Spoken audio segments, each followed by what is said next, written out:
Right. So it is said the AI facility the council approved would use as much energy as the rest of the town combined. As a group that was started to fight a gas plant, we appear to be staring down the barrel of another one in order to deal with capacity issues.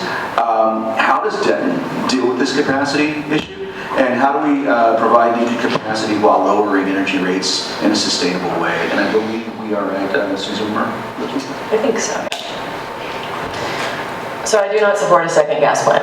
I'll just come out and say that. What I want to see us do is to look into the possibility of battery as a way to sort of hedge ourselves. I also support continued use of the Green Sense program, which helps people to do things like weatherize their building, their home, their business, whatever it is, so that we're using less energy.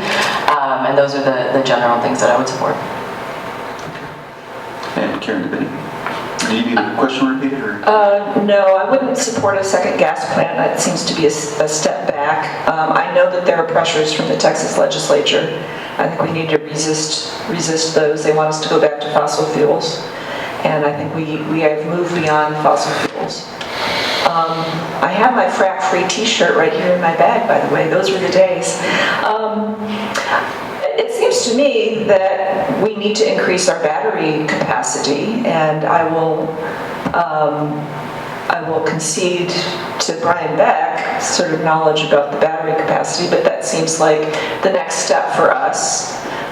We already are, when I was on the PUB, we were contracting for 125% of our predicted energy needs in wind and solar. We had enough contracts to supply more than our predicted consumption. That seemed pretty good. We need to keep doing that, and we need to give ourselves a little bit of a cushion with an emphasis on some batteries.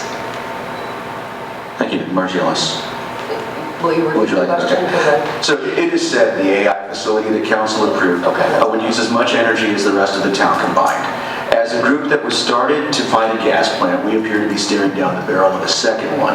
How does Denton deal with the capacity issue, and how do we provide needed capacity while lowering energy rates in a sustainable way? So, I mean, not the solution's not another gas plant, that's for sure. You know, it's one thing, when I was sitting on the DCRC and we were discussing the definitions for data warehousing, which is what you're talking about, you know, I warned there in that committee meeting that we just need to be careful because of the amount of energy that these things suck. So we did, that was when we were talking about a crypto, you know, that, I forgot what their name was now. But now we're into AI and that data center has expanded, and I'm not saying that it's a bad thing as far as revenue for our city, but we have to be careful, and I said that on P&Z when we had a zoning change that allowed that facility to expand, that we need to be mindful going forward about how many more, if any more, of these facilities that we want in this town, because it may very well go against what our climate action plan is and our focus is for this city's energy consumption and goals going forward. So that needs to be mindful. We did just bring in a company, which is an economic development of sorts, but it's tied with the data industry. Stills is coming here, it's an East Coast company, but they make cooling equipment for data centers. So what we have to be mindful of is that we are not becoming the focus of, you know, the data center capital of North Texas. I know AI is not going away, and I know it's good to have here, but we need to focus other things coming in here for economic development that bring higher paying jobs, that bring more opportunities for our people here, and that is not a threat to needing another gas plant or, again, our climate goals going forward. Thank you.